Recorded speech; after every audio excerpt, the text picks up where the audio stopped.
No, I'm 51% Swedish and Norwegian.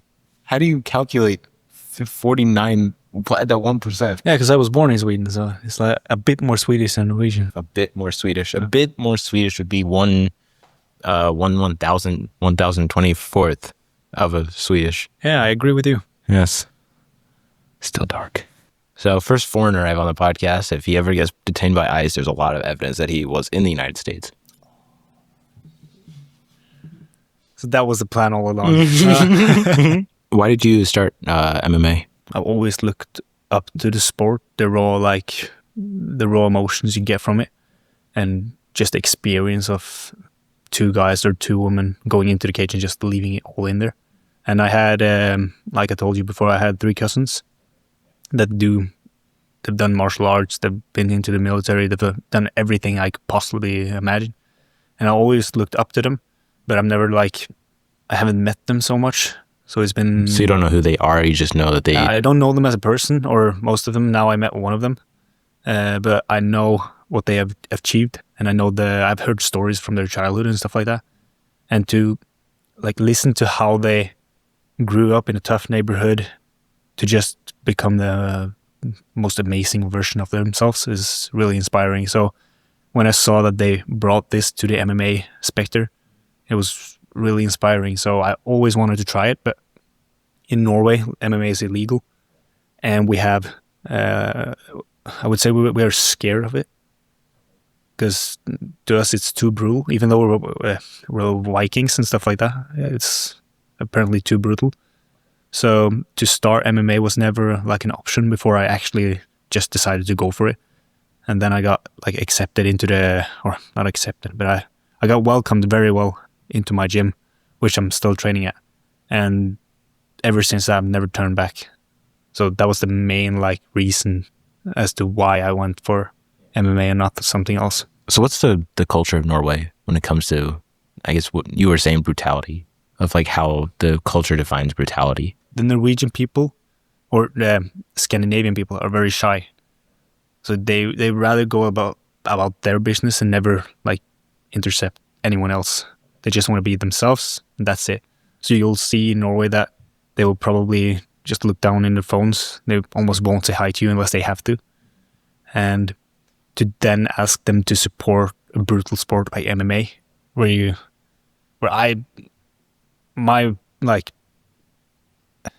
should we call it? My experience of MMA isn't the same as theirs, because now I've lived it, I've seen it, and it's much less brutal than what it seems like. But the only thing they see is the highlights from the UFC and stuff, and they are scary sometimes. Yeah, you see some scary knockouts, you see blood, you see cuts, everything, and that's what they tie to MMA instead of seeing what it actually does for people, what it does as a training partner, training in general, just to stay in shape. So to compete is illegal, but to train it and experience it, I would say that's where they need to look into it more, because they've just put a stamp on it, judged it by its cover, and that's it, the end of discussion. In Norway, is there, because of everyone is kind of avoiding everyone else and the confrontation aspect, is there a level of social isolation, or is it just more when it comes to confrontation? Very difficult to explain to someone who hasn't been there. Because here in the US, the first time I was here, I was in Texas, and we went out for a run, and we were greeted by every single person we passed. In Norway, you don't see that. If someone looks at you, you look away. That's just, people are shy. But when they drink, it's another case. Then they'll be best friends with everyone. But it's so weird to see how the culture is, different from each other. Is that mostly rooted in how Norway come around? Is it more of because it's always cold there, or is it? It's just, I think the Norwegian people is not that into talking and putting themselves out there. They don't like to sell themselves as much as the Americans do. Not that that's a negative thing, but it's you have to really push to get to know people and to experience what others are like. I can understand that. When I was watching you, just as we were talking and everything, you did seem more of a listener than you were a talker. And then we started getting into all the memes and everything, and then you started opening up. Yeah, of course. It's always the memes. But I think that's a like important part as well. When you go to another countries and stuff like that, you don't need to like take your place every time. It's better to just be a step back, just pay attention, get everyone speaking, and then if you feel like it, you can jump in sometimes. But I don't like taking control of the conversations and stuff. More of a passive listener? Yeah, I would say so. I like listening more than I like speaking. Okay. That's weird. No, that's fine. I do the same. I do podcasts. And the best part of podcasts is that the more they talk, the less editing I have to do. Oh, yeah. That's great. If there's all this lack of confrontation in Norwegian culture, then how come you like the quote, it's better to be a warrior in a garden than a gardener in a war? Because of the like way that Norwegian people are like pulling back almost. I would say that most of them, if there were a situation where they had to act, most of them wouldn't know how to. You know, so I would rather be a person that blends in the crowd, and when they need me to, I'll step up and bring what I have to the table, than go around and brag to everyone, and when it actually matters, I don't have anything to like provide. And just what I felt in the end of my career of a soccer player, because I played soccer, I was just angry all the time. Every time I like went out onto the field, I felt like everything just fell to bits.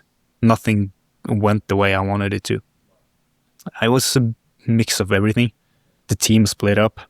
The team wasn't working for each other. It was like a ball passed me. I was like, oh, I don't want to run for it.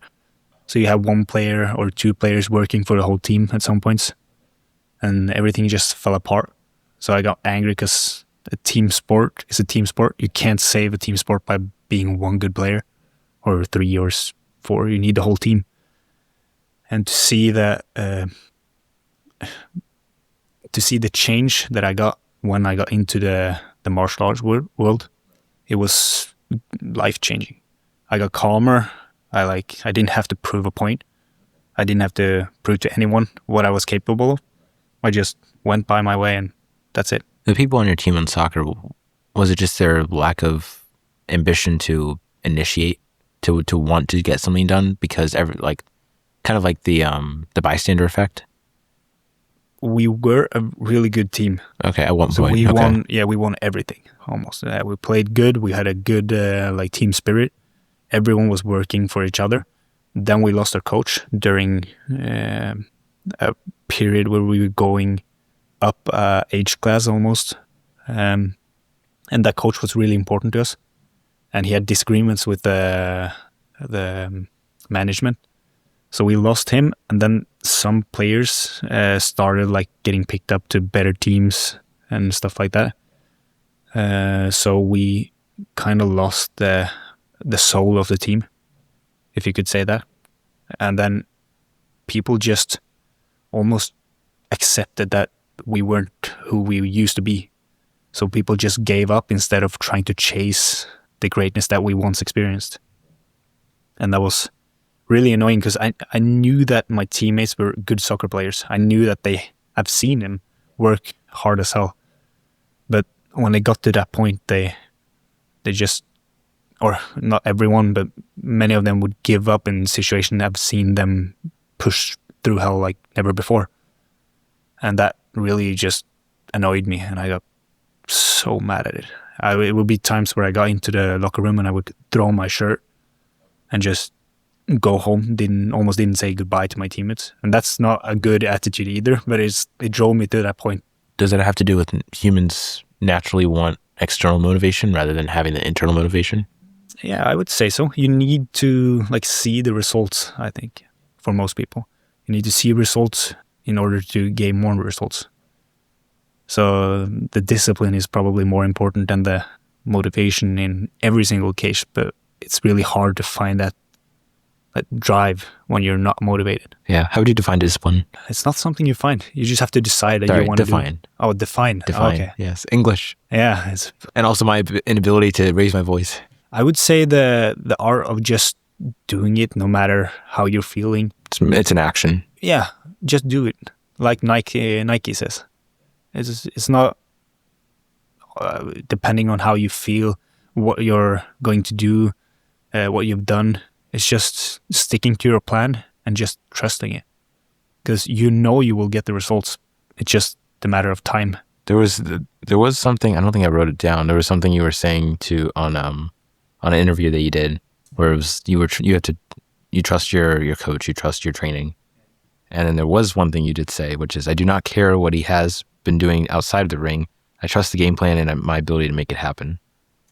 So do you usually go into every fight with, regardless of the past, regardless of the future, you stay present in the moment? Yeah, because if you go around nagging about what has happened or what's going to happen, you will lose the focus of what's really matters.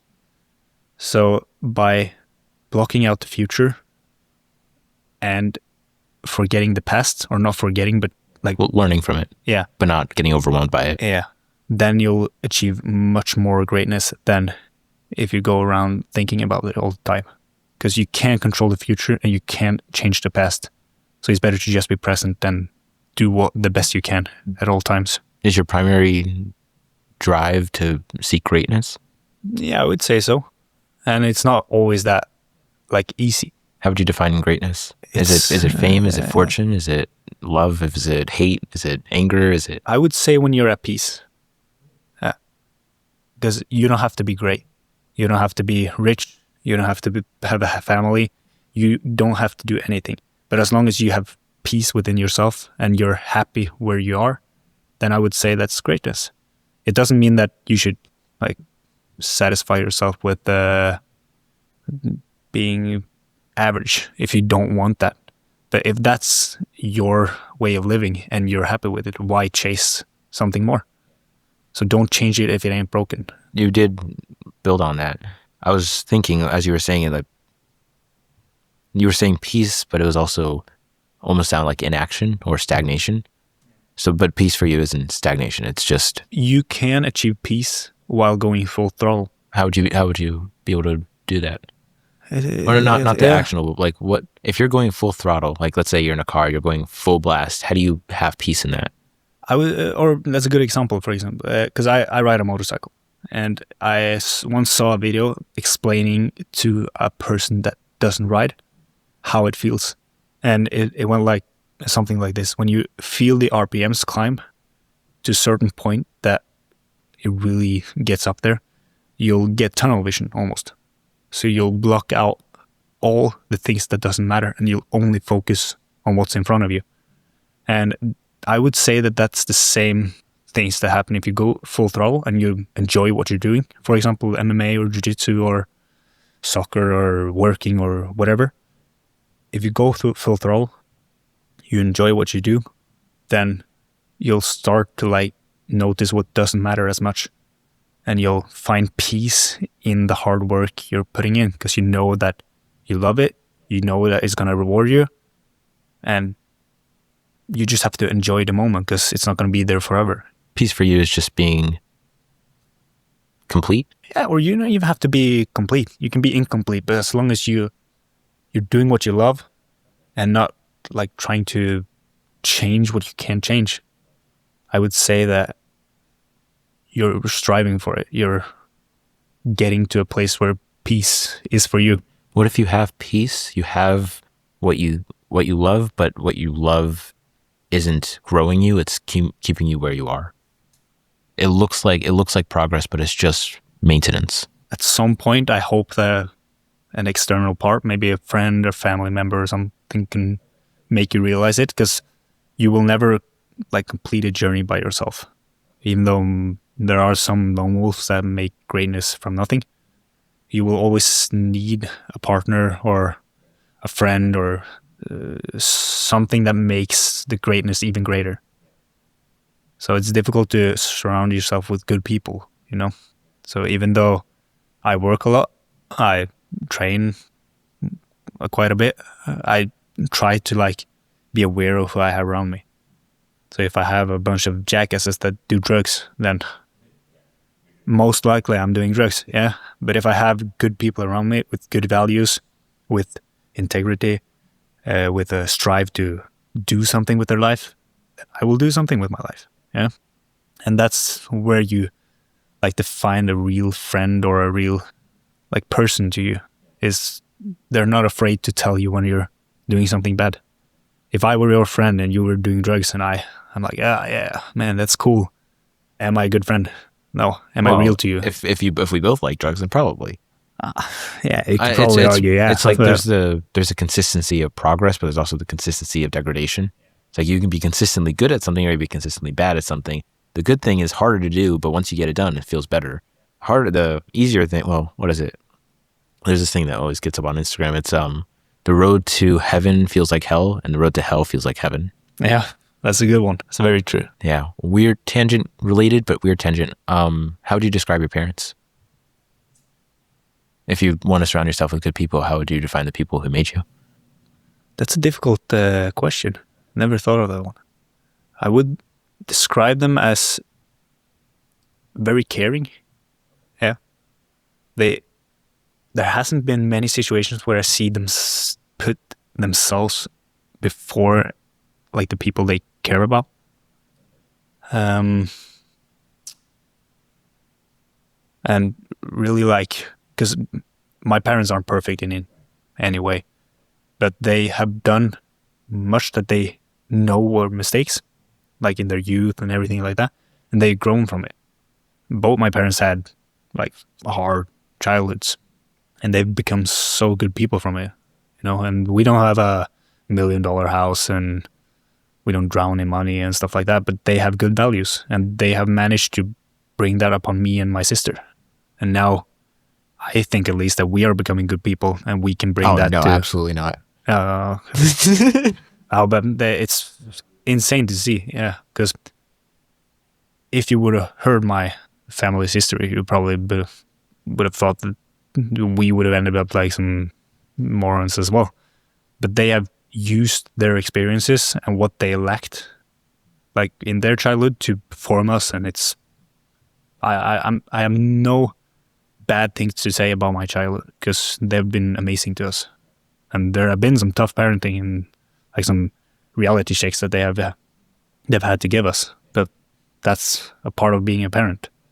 You have to. So that's one of the. That brings us back to the real friend scenario. When someone does the wrong thing, and you tell them to.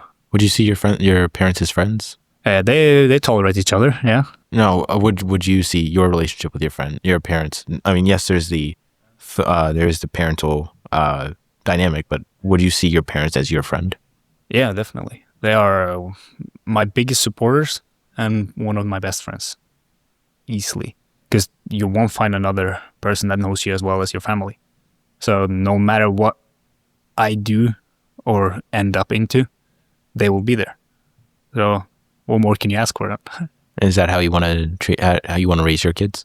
Yeah, for sure. They've had so many good ways of building trust instead of like robbing us of our future. For me, example, I've never really been a partying type. Me neither. I don't drink alcohol. I don't fight outside like training and controlled environments. And I think one big reason for that is that they always told me that if someone messes with you, you put them in a place. And that's just how it is. But you don't start it. So you can finish it, but you can't start it. And they said, if you want to try alcohol, tell me, come home, and I'll have a table laid up for you, and you can try whatever you want. So I didn't feel like I had to try something. I didn't feel like I wanted to try something because I had it available all the time. So I saw some of my friends, their parents didn't want them to go out drinking. What did they do? They bought some shady alcohol from a guy that was across the border to Sweden and smuggled it across the border and then drank something they had no idea what was in. It's just stupid. So the way that they've taken their experiences and like formed their what do you call it? Their like values and character. Yeah, to then put upon us. I'm really happy the way they did it. So you've never really been a rebellious type because your parents always. I've done my mistakes, no doubt about it. I've done many stupid things, but I haven't hid it from them.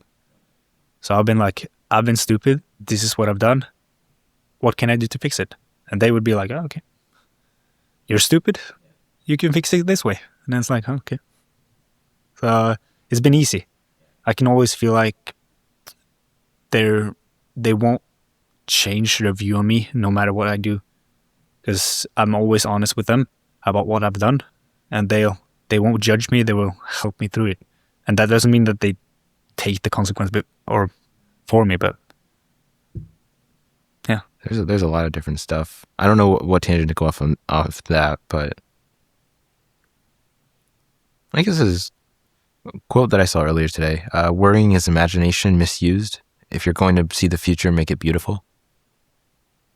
I mean, that's kind of how your parents are. Yeah, I would say so. I agree. There's nothing more to be said about that. Yeah, that's a good quote. Oh, can you talk about your we were talking about how earlier not earlier, but like there was a time when you would want to help your friends, like you would help them drive around to different places to kind of like a people pleaser in a way. Oh yeah. I wouldn't call those people my friends even. Two things that kind of tie into it. Like you love to help people, but not to please. And then you also don't want to be your own worst enemy.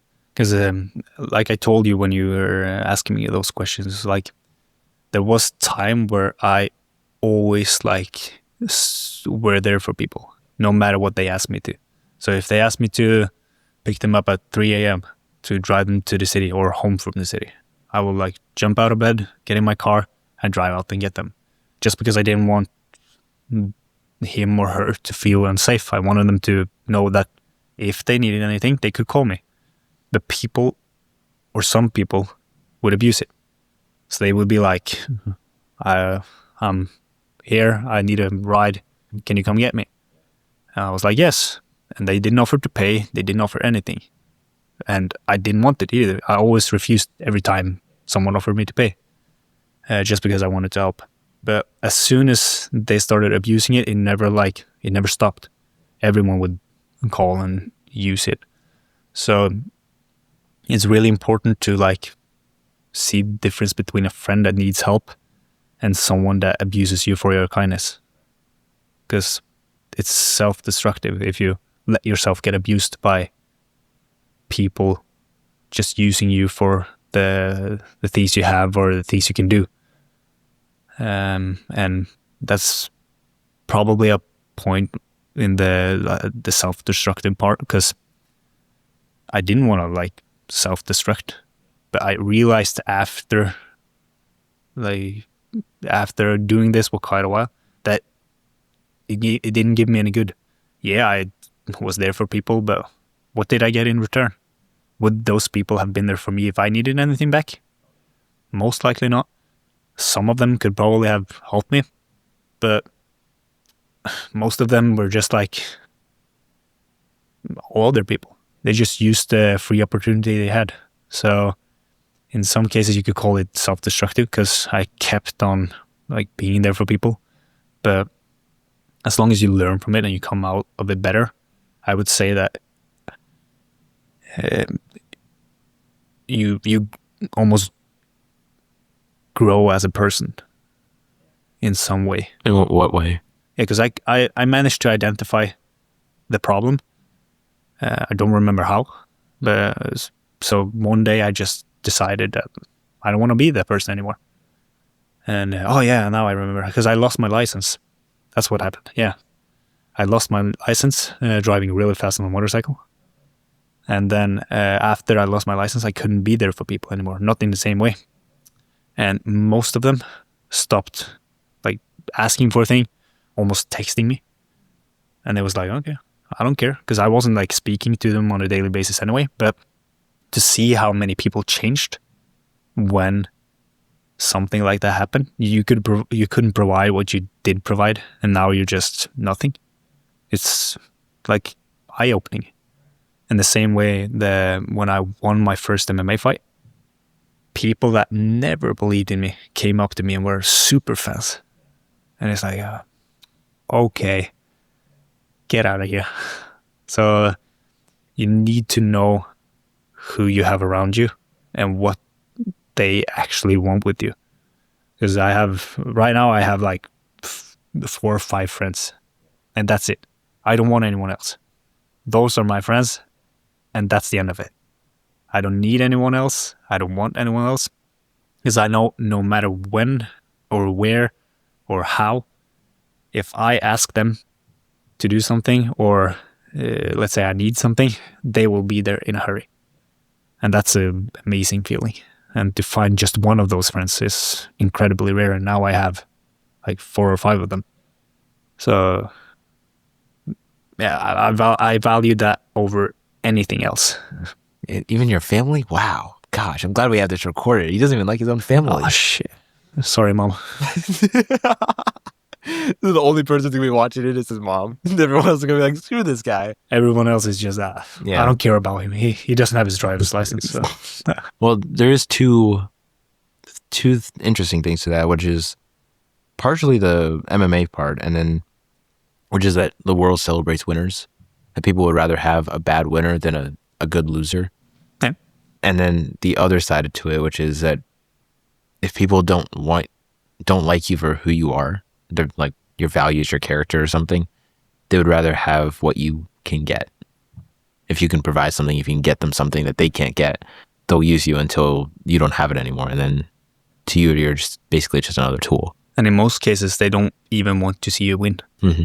Yeah. They want what you have. Which is also another interesting thing. People that, I mean, not in my world, but in some people, that there are people out there who want to see you win but don't want you to surpass them. Yeah. Which I haven't met anyone like that before. I know like one guy who's jealous, who usually like uses me as competition. Like, oh, I'm better than you. I'm like, I don't care. But I was actually more surprised that there are people like that who do that. Have you seen anyone like that, or is it just? I would say I met a lot of people like that. Yeah. Yeah, because you hear what people, because Halden is a small city. So if someone says something, eventually it will come around back at you. Interesting. So I worked as a security guard at a nightclub, and I would stand in the door, and some of the guests that would come, I know talk shit behind my back. But as they saw me, they were like, "Oh my God, man, I saw your fight, man. Very good. It was amazing to watch."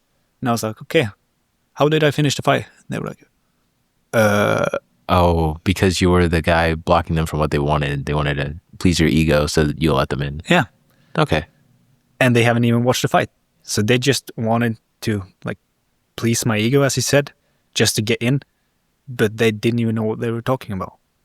So you have those kind of people that they just want to fake it to get some of your fame.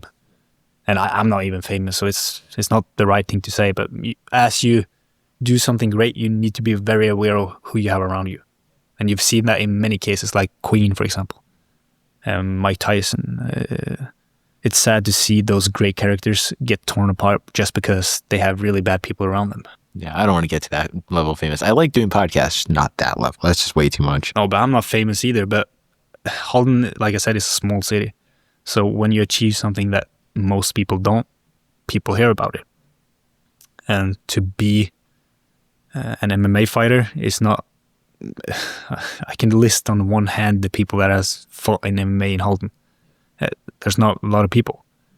And to be one of them and to have won your match in England, which is like a big thing as well, because you travel to fight, so they look at you as a professional. Oh, yeah, because you're not the best of the best in worldwide, but in that area you're the best because there's not many of that. Yeah, and not even in that area.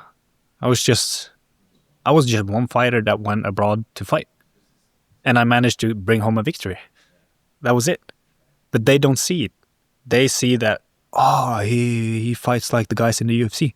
So they think that I'm this big, great fighter. And if you actually know anything about the sport, you know that I'm nothing against the best. So it's incredible to see how people change just as you get a tiny bit of like successfulness or fame. They're one of my favorite quotes that I've said many times. There are two people valued on the face of the earth, those with a commitment and those who require the commitment of others. These are neither one of those people. They don't have a commitment. They don't require the commitment of others. They have the commitment of pleasure, I guess. What would you say the opposite of pleasure is? It's not pain. No, it's not. misery, maybe. If you're miserable. Because I was thinking the first word that came to mind was discipline. Pleasure is like Oh yeah, I would say. because I mean you could go pleasure as in happiness and then misery, pain, or sadness, but there's also like pleasure, lack of action, discipline, action. But discipline doesn't sound like the right word. Oh. And of course he's native Norwegian, not native English, so it's also like A lot of words. Yeah. No, but I get what you're saying. But there's those who want the pleasures of life, which go for it. I mean, we need more workers. But then there's also like, what do you do? What's that one level above pleasure? it's hard to say. Only problem is like it's what I do every day. It's like what I try to be, but I don't know what that is. It's like just be a better person, growth. Like you can go to all the buzzwords. Like what Do you feel like you're a success? defines success? Whatever you feel like is success. Exactly. Yeah. There you go. So I guess you could turn it up around like that as well. So if you find pleasure in the things you're doing, then Well, pleasure can also be success for some people. it may be that you're successful or that you are on your way to being successful. So if pleasure is, well, then pleasure is not the right word. It would be, what do you find satisfactory? Yeah. I don't find many things satisfactory, especially women. Well, I can't afford one, so I guess I'm agreeing with you Like there. I said, we don't do slavery here. It's like, Really?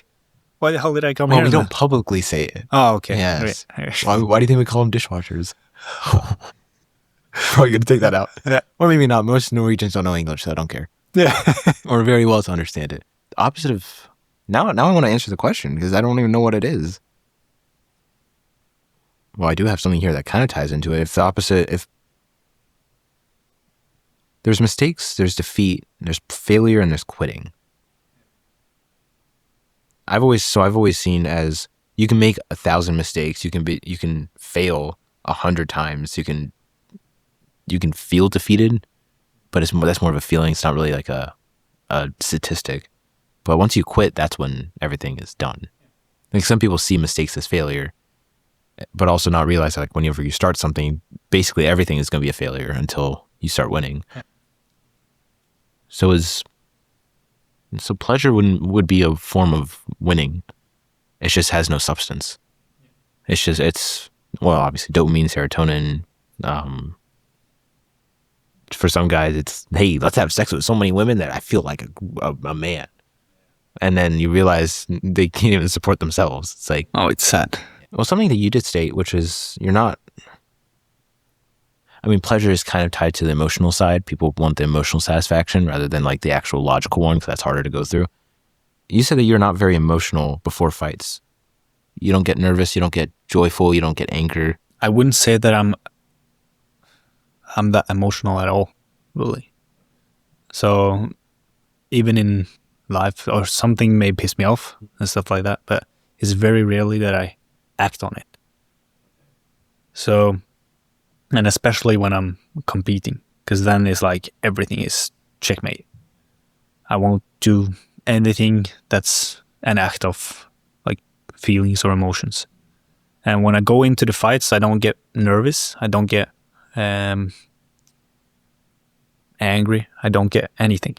It's just almost. Have you seen Happy Gilmore? I've heard of it. I haven't watched it. It's a clip where the coach says, "Go to your happy place," and he like closes his eyes and then he sees his girlfriend walking in with a big can of beer, sitting in lingerie, and it's so stupid, but that makes him like calm down. And I would say that that's almost or not that I think of that, but that's almost my head as I go into the fights. I just think of the moment.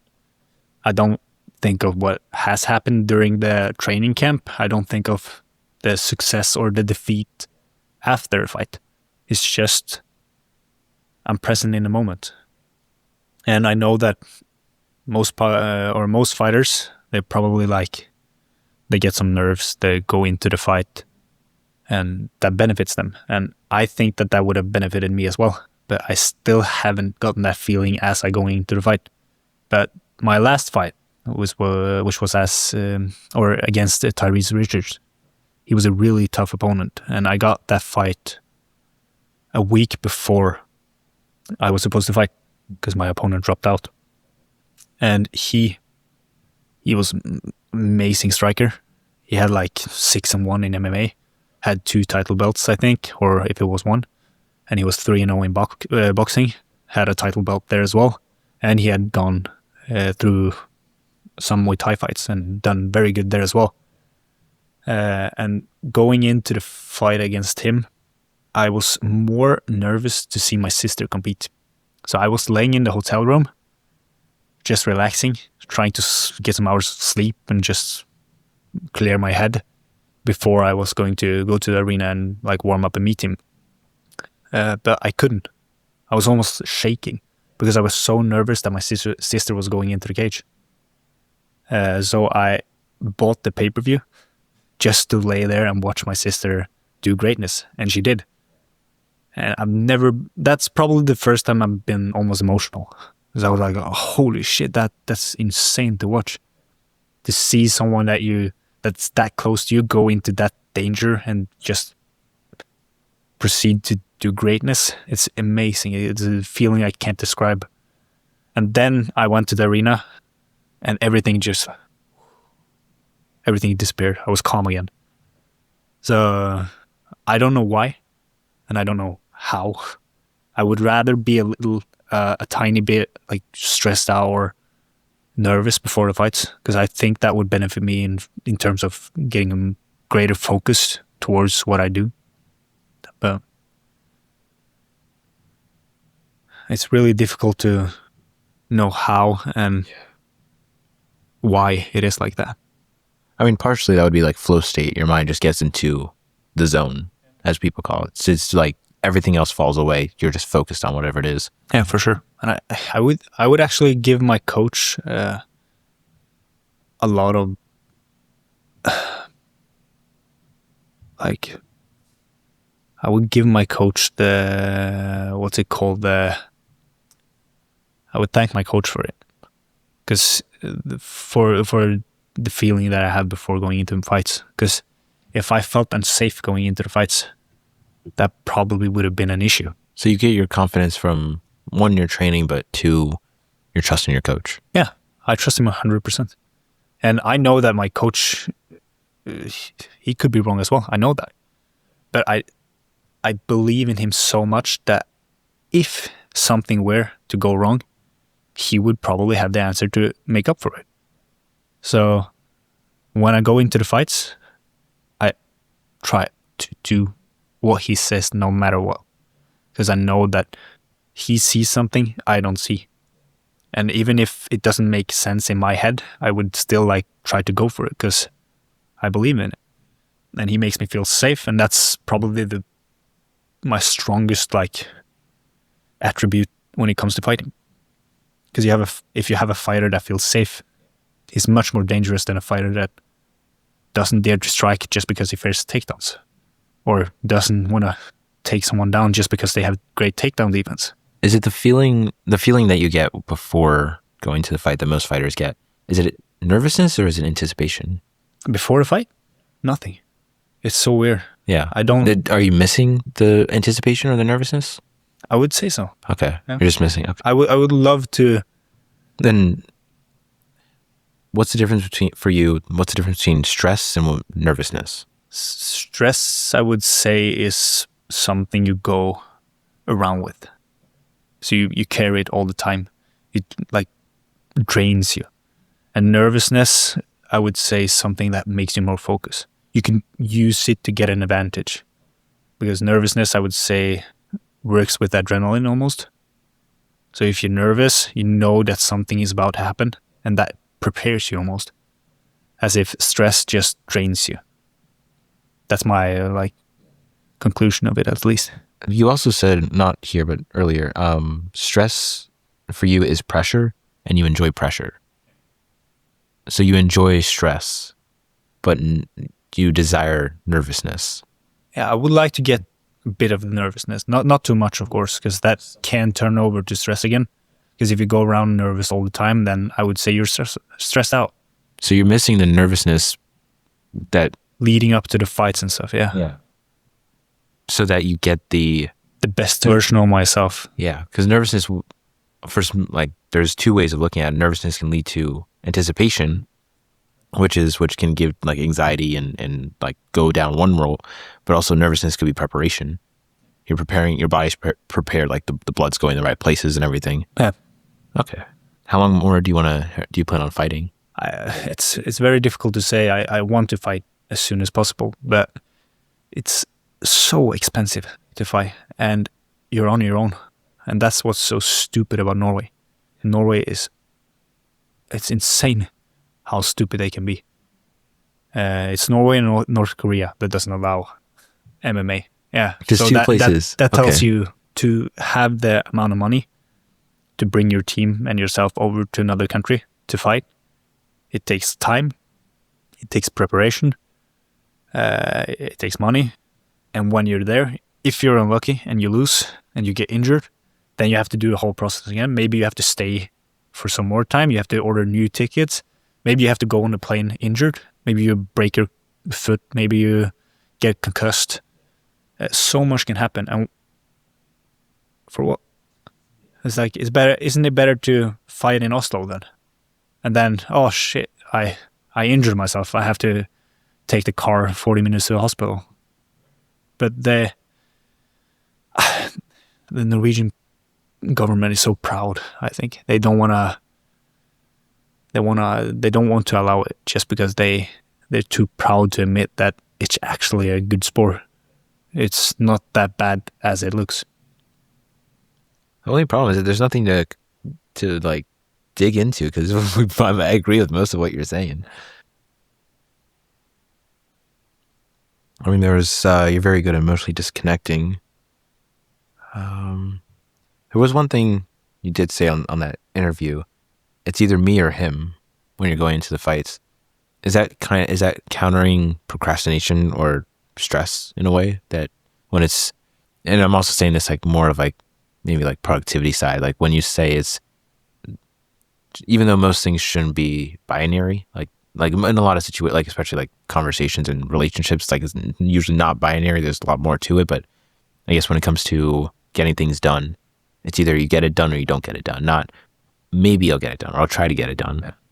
I like to look at the me or him scenario as if I let him work harder than me, why should I be the one that gets the victory of it, you know?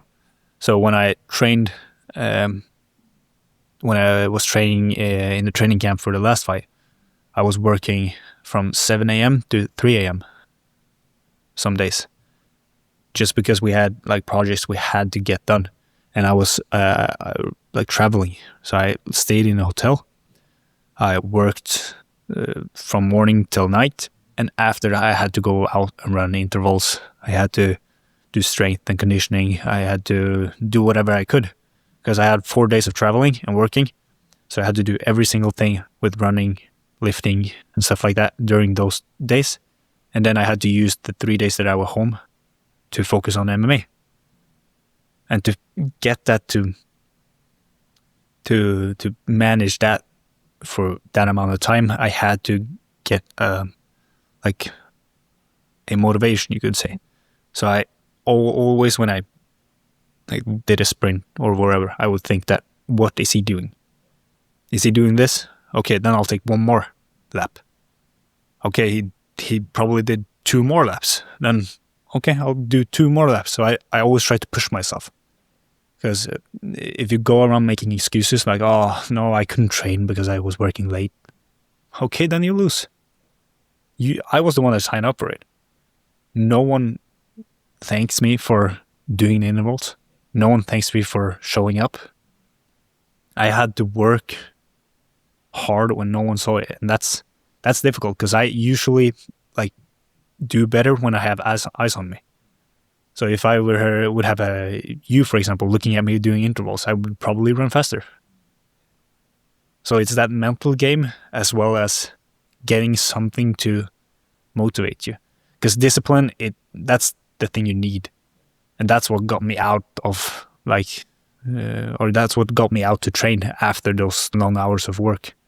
But then you need to make make your own motivation almost. Because discipline is very good, and that's what gets the job done. But with motivation, you can do even greater things. So for you, discipline is what initiates something. Motivation is what sustains it. The other way around. The motivation is what getting me to accept the fight or to take on the fight. And then the discipline has to keep it going. But then I have to... Like, it's a back and forth. Yeah, I have to like train my mind almost to see that the discipline is very good, but you can't run as fast as you want if you don't have anything motivating it.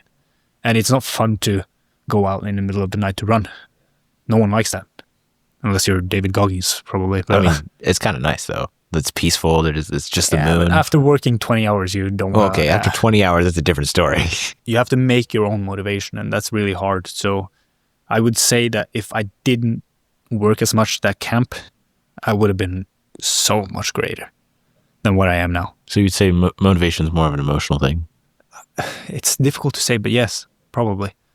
It can be so much. Motivation can be something you read. It could be something you feel. It's something that, do you have a separation between emotions and feelings? I think so. What's the separation? Feeling is like how I feel, if I'm happy or sad or whatever. But emotions is how I feel. That is what feelings are. It's how I feel. But emotions is like how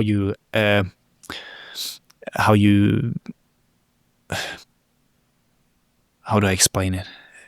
Emotions is how you interpret it, almost. Okay, so for you, feelings is the raw. It's just okay. I'm happy. That's the feeling. Yeah. And then emotions is the interpretation of that. Yeah, I would say so. When you add it to the situation. Yeah. So like, if I fight with emotions, if you make me angry, okay, I'm feeling angry. But if I fight with emotions, then the punches get like really wide and heavy. So when you fight, you fight with intention. Yeah, that's probably a good way to put it. Because I know what I'm there to do. I know how to do it. Now it's just a matter of executing it. So motivation starts it, and discipline sustains it. Intention increases the pressure. Yeah. Okay, that's interesting. I probably already knew that. It's just interesting. Yeah. Oh, but as you're sitting here talking to me, I realize it as well. So it's like, it goes both ways. I mean, obviously that ties into focusing on what you control and what you believe the priority is. How do you decide what the priority is? That's something you have to make up yourself. Okay. Yeah. It's whatever you want it to be. Yeah. If I wanted to finish that fight standing, then I would be a moron. But then I have to put my goal towards the standing part. If I want to finish the fight on the ground, then I need to work more at the ground game on getting a stand fighter onto the ground. And the funny thing about the last camp is that I had a game plan coming up to the fight. The game plan was to make him chase me, punish him with low kicks when he was chasing, and then to counter his attacks. Like if he threw a combo, I would counter with the right hand and then make him chase me again. This changed right as we came up to the walkout room almost. So as we stand there, the coach grabbed me. He said, "Change your plans. This is what we do." And I'm like, "Okay, deal." So the game plan changed from making him chase me to dive to the takedown right away. You shake hands, you go back. When the judge says fight, you just dive for the takedown. And I think that really like put the stress into my opponent's head, because he's a great fighter. Right. Tyrese Richards, if you see pictures of him and what he's done after me, it's insane. He's amazing. I'm almost a fanboy of him, because he's just doing so much good. And to see his striking, to see the way he grapples, to see everything is incredible. But that takedown, I think that just he made him doubt himself. I'm sure. Because when I hit his hips and drew him, pushed him to the fence and started punishing him with the takedowns, I didn't manage to take him down, but the pressure just I think it shook him a bit. Yeah. So when he broke, he managed to pick me up and slam me. I started attacking from the bottom. because I knew that I was a better grappler, but I also knew that he was way better at striking. So when he picked me up and slammed me, I started fighting for like maintaining my control. I started fighting to get guard, and then right away almost, I felt that I had a triangle. So I pushed his arm in, I jumped up in a triangle, and I started like hammer fisting his head. And I got like maybe 6 or 7 good punches in before we settled down a bit again. And that really like shook him. He was like, oh, okay. I haven't met this before, because his fight has been insane. Yeah. Did you feel that he felt like that you broke something in him, or was it more of something after the fact that you realized? I wouldn't say I broke anything in him, because the raw will broke the I mean, like, not literally broken, but like broke his train of thought, his confidence level. Yeah, I think I put a crack in his confidence, definitely. Did you feel that in the roll, or was it afterwards? No, I felt that as soon as the first like engagement was done, and he like gave me some space, I kicked him back. As soon as he came in again, I was like expecting to do something more controlled, but he just tried to dive in almost. So I just dove for the takedown again, and then he almost got my neck in a choke, but I managed to slip out because he didn't have any control of my hips. And as I slipped out, or like rotated my hips, I managed to take him down again. I don't remember how, but I managed to take him down again, and I land on top. Now I'm in half guard against this guy who's really strong, and I get control, and I stand up, I throw a good punch, land a good hammer fist on his on the side of his face, and then he manages to scramble up again. But it was during that exchange that I felt that I probably scared him with my grappling. So I felt that he was too like scared to really let his hands go. Yeah, you made him doubt himself. Yeah. So after that exchange as well, he wrestles up. I manages to turn him around to the fence, because he went for a takedown on me after that, but I managed to pull him up. I turned him down around to the fence. I threw a knee to his solar plexus. It landed perfectly. I threw another one. It landed even better. I threw a third one, and that's when he started picking up the knees, I think. So he threw an overhand right, and I managed to slip under. I don't know how. If you look at a video, it seems intentional. It wasn't. So it was just lucky. And then I tried to take him down, but then he manages to slam me one last time. No, he trips me, I think. And then after that, it felt like he was a bit shaken from the takedowns. So the second round, he dives for, the second round, I think, if I remember correctly, we go out. I think I low kick him. I hit a really good low kick. And then he dove for the takedown, takes me down. And the rest of the round is just controlling.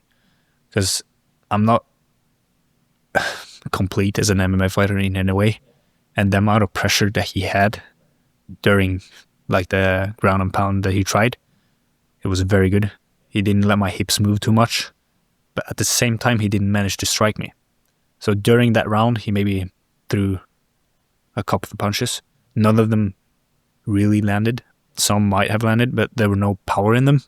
So it didn't even matter. And then during the third round, because this was the entire second round, nothing happened. During the third round, I told my coach actually that I can't feel my legs because they were so heavy, so much like pain in my legs. Yeah. Oh, okay. After lactic acid. So it felt so heavy. I couldn't lift them. I couldn't do anything almost. But you have to seem like you're winning, because a lot of the fighting game is just to look like you're winning. Yeah. Get inside their mind before you start fighting. Yeah. So I stood there, like, coach, I can't feel my legs, and he just because he was really stressed as well. So he went down, started tapping my legs, trying to get some blood flow into them. All of a sudden, he stands up, just slaps me, and I'm like, boom. And he says, "It's 3 minutes to go. Get the fuck out of your head." And I'm like, "Oh, okay." okay, that's good. Then he woke me up a bit, and then he went out of the cage. The match goes on. I managed to get a really good sweep, which gets me to mount. He turns around. I take his back. I control the back for 1.5 minutes, I think. Yeah, so he's pretty good. Chase the choke, control the hips, and then after that he escaped it. He tried to get some ground and pound. Nothing really landed. Maybe 1 or 2 decent shots, not very good. And then that was the fight. So it wasn't a very entertaining fight, but the amount of pressure and the fact that I wasn't supposed to be there in the first place, because I was supposed to meet the guy that was 3-0, and even that was like a stepping stone. So I went from here to here to here. Yeah. And then they put the belt around my waist. And it was the only thing I remember thinking was, okay, now I want to go home. The belt didn't mean anything. Did you have a time dilation when you were in the zone? Like time just slowed down for you? Yeah, definitely. But maybe not because I'm good with the time. It's just hyper focus. Yeah. You get so tired, and everything you do feels like it. Not that it's slow motion, but it feels so. Yeah. So 3 minutes may sound like just a small amount of time. It's 180 seconds. And every second feels like 2. 1 second feels like 7 seconds. It's insane. So it's like 3 minutes in dog time, I think. Yeah. Dog time. Yeah. Oh, it's insane. It would be the other way around, because dogs live shorter lives than. Yeah, but isn't 1 year in a dog years is 7 years? Yeah. I don't know. You're more of a dog than I am, so it's fine. What? I actually identify as a helicopter. Your pronouns. My friend told me a story about one of his colleagues that went into one of those surveys because they had a kid that was just doing a summer job at their firm. So there was someone that came to do like a small interview with some colleagues and stuff. And they asked him, what do you identify as? And he just straight up looked at them in the eyes and said, I identify as a helicopter. And they were like,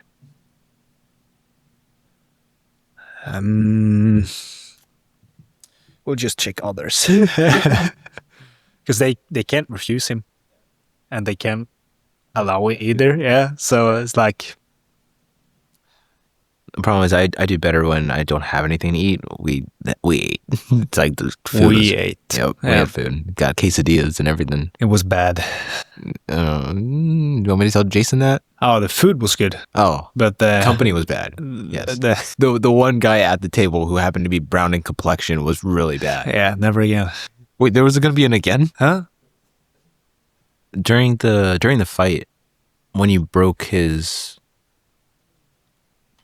anticipation, when you made him doubt himself, does that tie into your desire to have peace, which part of it is just controlling your mind, having self-control?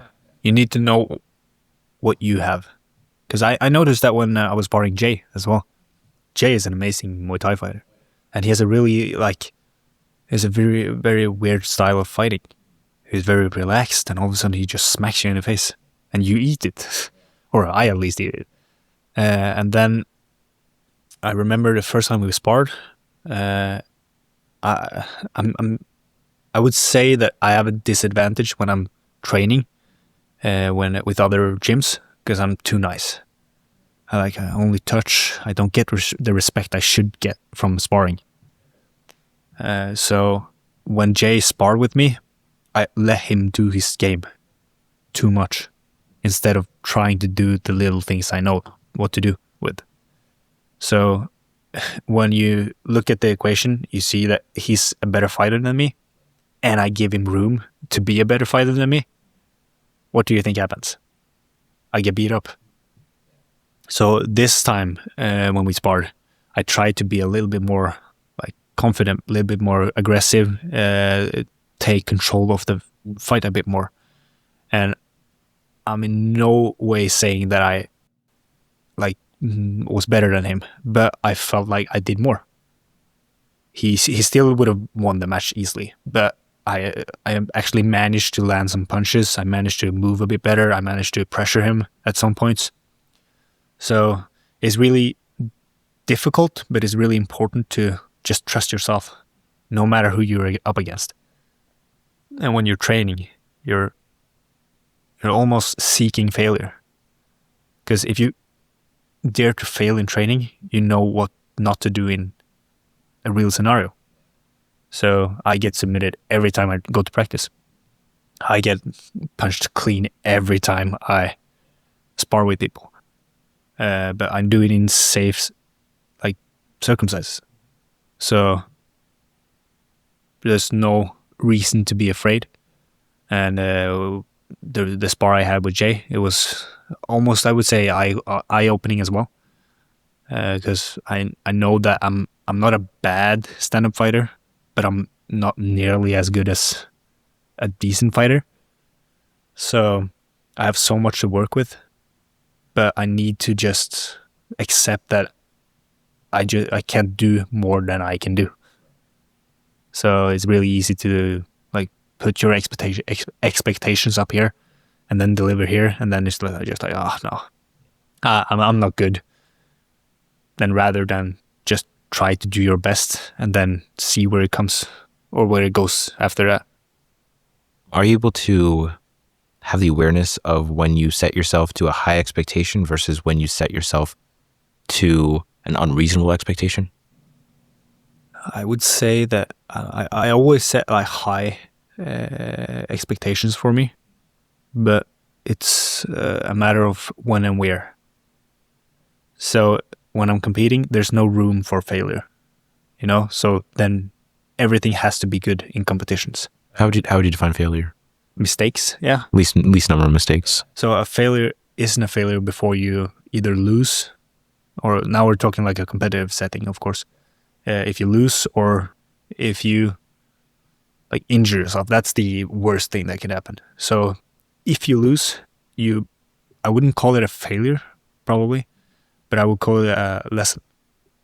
Because if you lose, you could use that loss as a lesson to not lose again. But if you injure yourself, then that's a huge failure, because then you failed to tap, you failed to be better, and you let someone injure you. So you failed to make time for improvements, So the ultimate explanation of failure, I would say, is just injure. Going back a bit, you said how when you're maybe on the mats or something, I don't remember exactly what you were saying. I was barely listening to you this entire time. You said you're not looking for it, but you want respect. How would you define respect? In the gym or in life?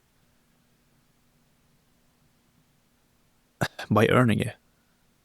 And by earning it, I mean if I want people to respect me, I need to do and achieve things that's respectable. For example, with my work, if I go around doing the least I can just to get my pay slip, is that respectable? I mean, it can be, because you're doing the job you're supposed to do, but that's it. So you probably get the same amount of respect back.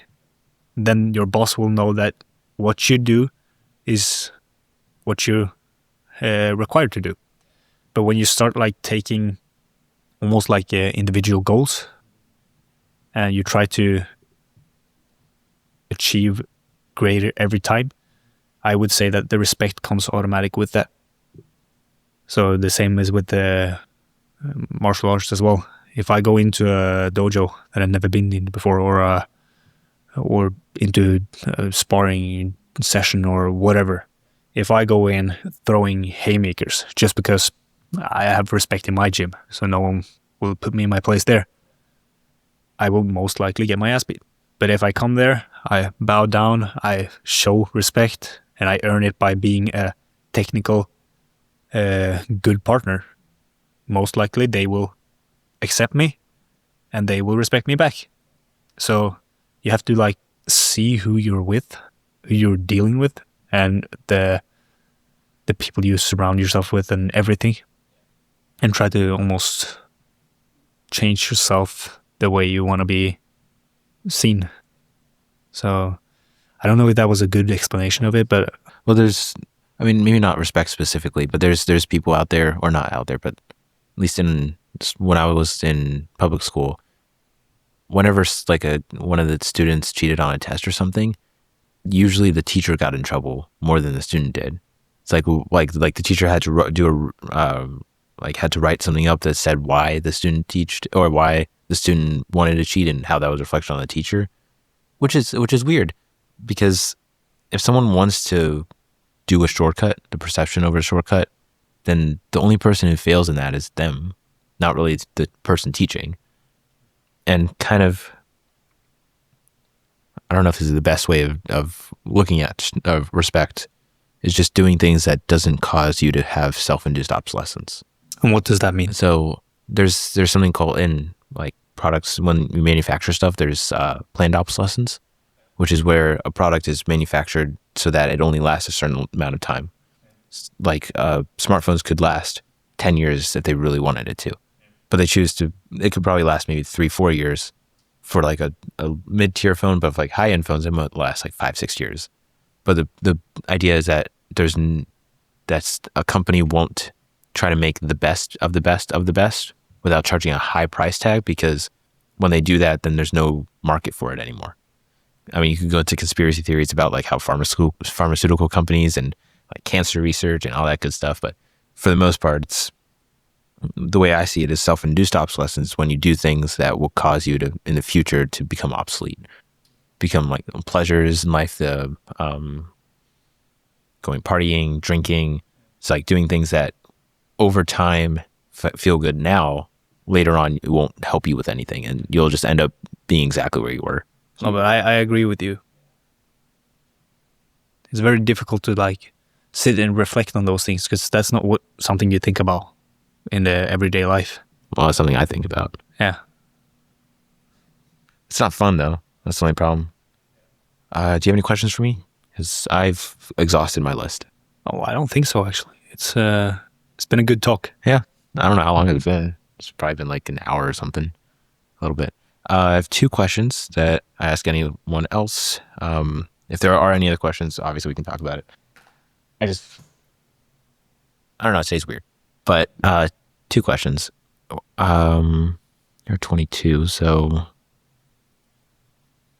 where do you want to be 10 years from now, and what would you have told yourself 5 years ago?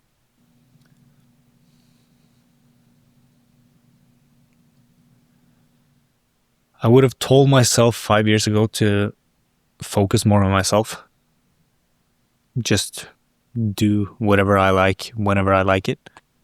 And then just to trust in the process, because it's easy to get ahead of yourself.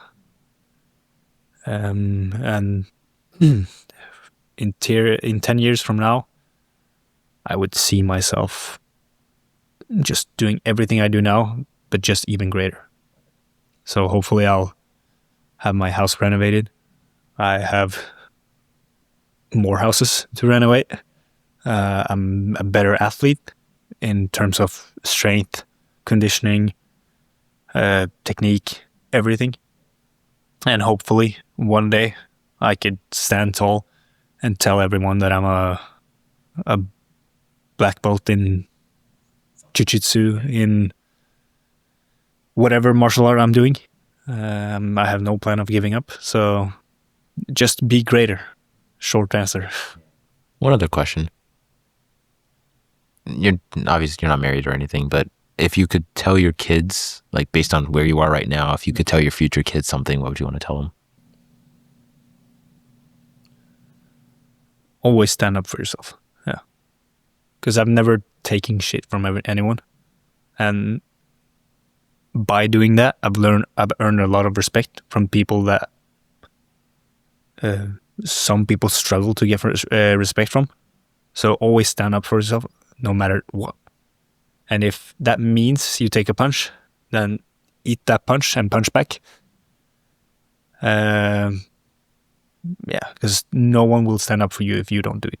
So if you can't count on yourself, don't count on anyone else to do it. Sweet. Thank you. Thank you, man. Yeah.